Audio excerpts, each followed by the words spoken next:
Mais uma atividade, atividade 0201 da disciplina de legislação tributária. Primeira questão, elabore um conceito do sistema tributário nacional. Então, baseado no material de vocês, sistema tributário nacional é a totalidade dos tributos harmonicamente e legalmente estabelecidos e cobrados no país e, bem assim, todas as normas jurídicas que disciplinam a arrecadação desses tributos. Ok? E aqui temos a relação da primeira coluna com a segunda, conforme se quadram nos textos. Características da Constituição Federal seria: estabelece a divisão de receitas, não cria tributos, institui limitações ao poder de arrecadação e define as competências tributárias entre os entes. Entre os entes. E composição do STN seria leis complementares, leis e decretos federais, estaduais e municipais, e resoluções do Senado Federal. Ok? A coluna ficaria 1121-221. Terceira questão, preenche o quadro da hierarquia legislativa do STN.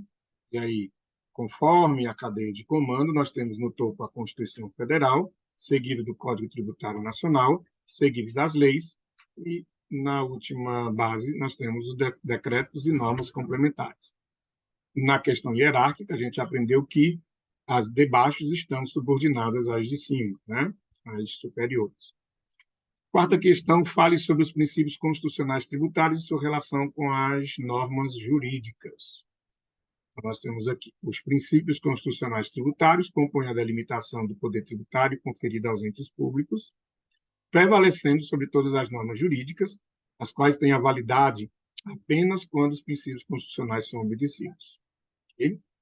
Quinta e última questão, resuma o seu entendimento, cada um dos 10 princípios constitucionais tributários estudados, né? O seu entendimento de... Deixa eu ver aqui. O entendimento de cada um dos 10 princípios constitucionais estudados.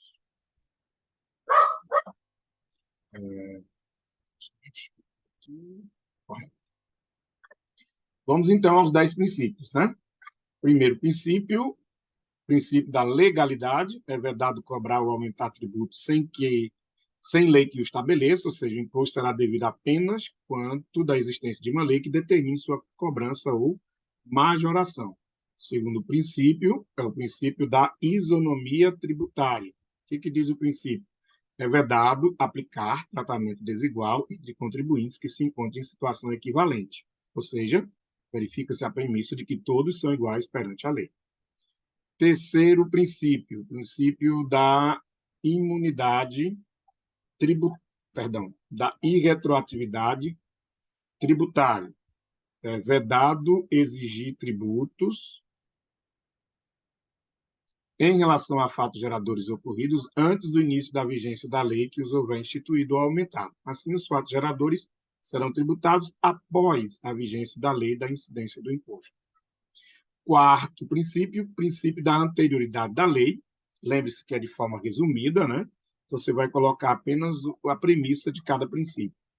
Do princípio da anterioridade da lei, é vedado exigir tributos nos mesmos ou no mesmo exercício financeiro em que haja sido publicada a lei que os instituiu ou aumentou. Possui duas modalidades de anterioridade, anual e nonagesimal. Quinto princípio da uniformidade geográfica. Os tributos cobrados pela União devem ser iguais em todo o território nacional, admitida a concessão de incentivos fiscais destinados à promoção do equilíbrio e desenvolvimento socioeconômico de determinadas regiões do país. Sexto princípio, o princípio da capacidade contributiva. Considera a capacidade econômica individual, ou seja, de caráter pessoal do contribuinte, sendo o tributo graduado conforme a capacidade do contribuinte, com o intuito de proceder à redistribuição de renda, exigindo mais dos contribuintes com maior capacidade econômica e reduzindo ou isentando os contribuintes com menor capacidade econômica. Sétimo princípio, o princípio da vedação ao confisco. O tributo cobrado deve ser justo, não podendo configurar-se em um ônus tão elevado que represente um confisco da renda ou bem do contribuinte, constitui-se em um limite do poder de tributar concedido pela Constituição Federal aos entes públicos. Oitavo princípio, princípio da imunidade recíproca. A União, os Estados, o Distrito Federal e os municípios não podem instituir impostos sobre a. patrimônio, renda ou serviços uns dos outros, b. templos de qualquer culto, c. patrimônio, renda ou serviço dos partidos políticos, inclusive suas fundações, das entidades sindicais dos trabalhadores, das instituições de educação e de assistência social sem fins lucrativos, atendidos os requisitos da lei. D. livros, jornais, periódicos e o papel destinado à sua impressão. E. fonogramas e videofonogramas de obras musicais ou literomusicais e ou obras em geral, suportes materiais ou arquivos digitais, salvo na etapa de replicação industrial de mídias ópticas de leitura a laser. E nono princípio, o princípio da imunidade de tráfego. Nenhuma lei tributária poderá restringir ou limitar o tráfego no território nacional de pessoas ou bens, exceto a cobrança de pedágio pela utilização de vias públicas. E 10, princípio da transparência. A lei cuidará para que os contribuintes obtenham esclarecimentos referentes aos impostos incidentes sobre mercadorias e serviços. Esta foi mais uma correção de atividade 02 da unidade 1 de legislação tributária. Até a próxima.